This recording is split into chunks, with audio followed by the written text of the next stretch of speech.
Radio is an intimate storytelling medium, and when it bonds with one of the finest storytellers of our times, the result is sheer magic. During these times of social distancing, All India Radio hopes to bring you some comfort, some connection, with an exclusive story reading series, Bonding over the Radio. Coming up is the pick of the day, voiced by the author Ruskin Bond himself. The title of the story is Remember this day.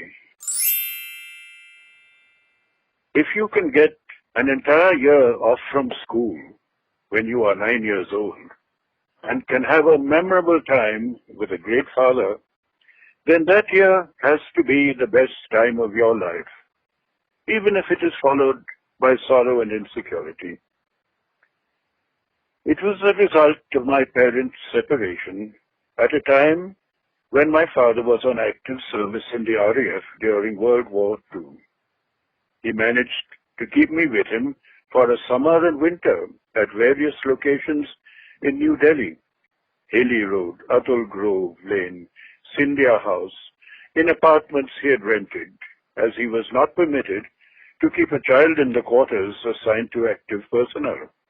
This arrangement suited me perfectly, and I had a wonderful year in Delhi, going to the cinema, quaffing milkshakes, helping my father with his stamp collection.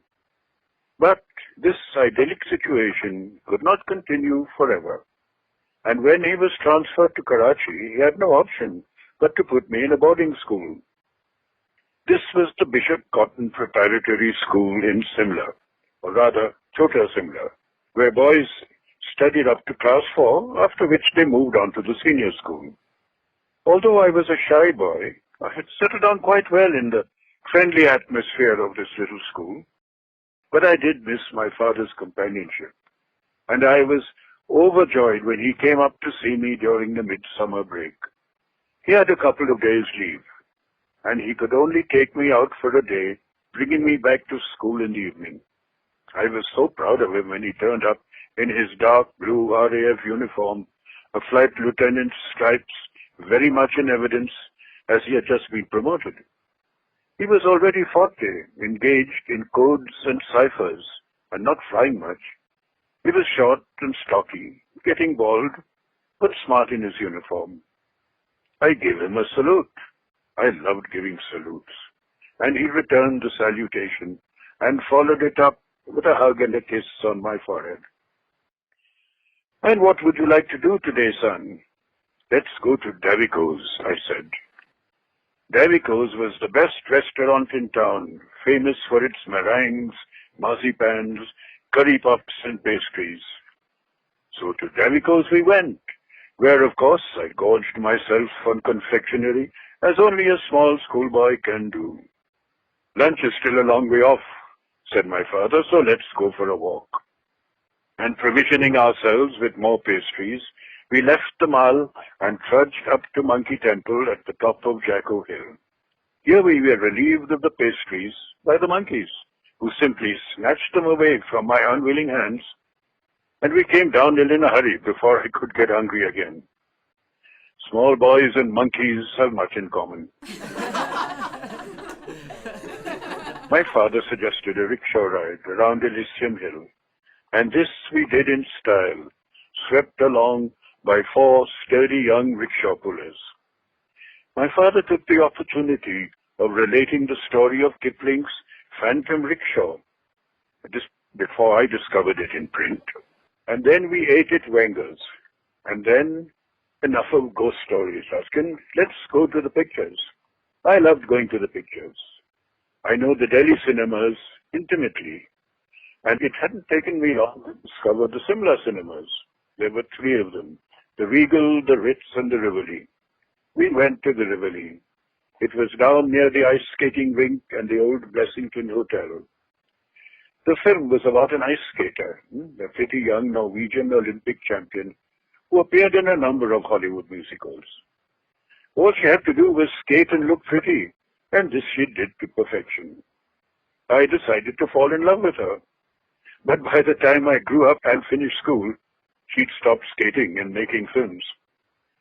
Whatever happened to her? After the picture, it was time to return to school. We walked all the way to Chota Simla, talking about what we'd do during the winter holidays and where we would go when the war was over. I'll be in Calcutta now, said my father. There are good bookshops there, and cinemas, and restaurants, and we'll buy more gramophone records and add to the stamp collection. It was dusk when we walked slowly down the path to the school gate and playing field. Two of my friends were waiting for me, Bimal and Riaz. My father spoke to them, asked about their homes, and then a bell started ringing. We had to say goodbye. You'll remember this day, Ruskin, said my father. He patted me gently on the head and walked away. I never saw him again. 3 months later, I heard that he had passed away in the military hospital in Calcutta. I dream of him sometimes, and in my dream, he is always the same, caring for me and leading me by the hand along old familiar roads. And of course, I remember that day. Over 70 years have passed, but it's as fresh as yesterday.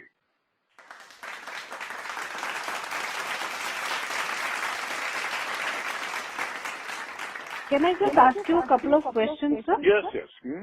Right. Why you chose to start with a story on your father? Yes, I'd love to, because my father had a great influence on me when I was a boy. Unfortunately, I lost him when I was 10, and he died rather prematurely. But I spent a lot of time with him, and he was a wonderful father. He used to take me for long walks around Delhi and to the old monuments, tell me stories about them, give me the history. So I used to learn history from him, as well as English, because he'd give me books to read. Although I lost him at a very early age, he had a very strong influence, I think, on my development. Mm-hmm. And remember this day is a little vignette about his last visit to me when I was at boarding school. But I've also written about him in other stories and in a book called Looking for the Rainbow. And I remember, sir, a story about your father's trees growing in Dera. Oh, that's right.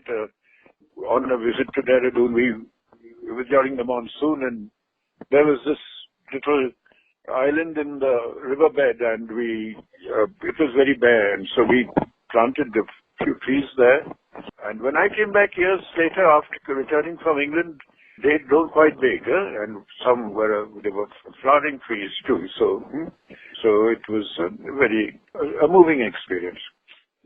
And this story was in the collection that got you the Sahitya Academy Award, if I'm not wrong? Yes, that's true. I forget the year now. It was quite, 20 years back or more. And the collection was Our Trees or My Father's Trees. Our trees still grow in Dehra. Yes, Right. Our trees still grow in Dehra. And it's still in print, that book, as indeed all my books are. And all my stories, old ones, new ones, they're still around. And of course, I keep writing. I hope you'll keep reading to us too. Yeah, oh, certainly. Well, I'm sure the young listeners are lapping this all up. Sir, what about your memories of being told a story or read a story? Well, I learned to read very young, and I was fond of reading, so I don't recall much that I was being told stories. Of course, I would get a lot of information, say, from my father. Like, he collected postage stamps. He had a wonderful collection. So he would tell me the stories behind the stamps, if it was a stamp from New Zealand or Newfoundland or the Canary Islands or Solomon Islands, and he'd tell me something about those places. So in a way, I was learning geography too. So there were stories behind the stamps. So in that way, I was told stories. Otherwise, I read them from an early age. I was a great reader. Mm-hmm. One last question from a young listener. Yes. He wants to know, how much time do you give to writing every day? Oh, how much time I give? Yes. Well, it can vary, but I try to do something every morning. Not so much from the point of view of time, but, a sort of 500 words or 600 words, and that takes, say, 2 or 3 pages of a writing pad. If I want to do more, I'll do more, and if I'm feeling very lazy, I might not do it at all. But normally, I'm quite regular. And have been for, 70 years now, since I started writing. Lovely talking to you, sir. Looking forward to tomorrow's story. Good. Will it be a funny one? Yes, if you like. We all look forward, sir. Thank you so much. Thank you. Thank you. That was storyteller par excellence, Ruskin Bond, reading his hand-picked story of the day in our exclusive series, Bonding over the Radio. Hope these stories bring you some comfort, some connection in these times of social distancing.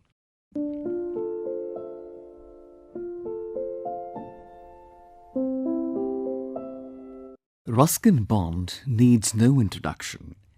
Much loved by generations for his enduring and inspiring writing, he is an iconic and prolific literature honoured with the Padma Bhushan and Sahitya Akademi Awards. Some of his works that have been adapted for film and television series include Junoon, Susanna's 7 Husbands, Saat Khoon Maaf, The Blue Umbrella, and Ek Tha Rusty.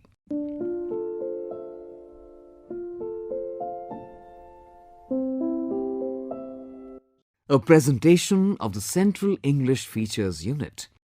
This came to you from the External Services Division of All India Radio.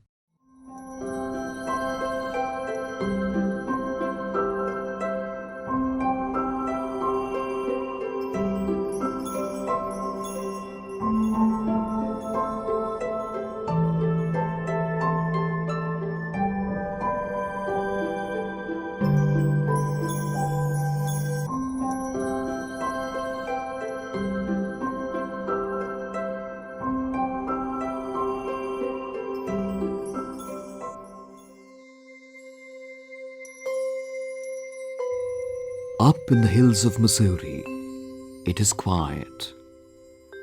In these days, very quiet. So what is our favourite storyteller, Ruskin Bond, doing in these times of lockdown? Writing, reading, looking out over the deserted roads, and at 12 noon every day, picking up the phone to read us one of his stories?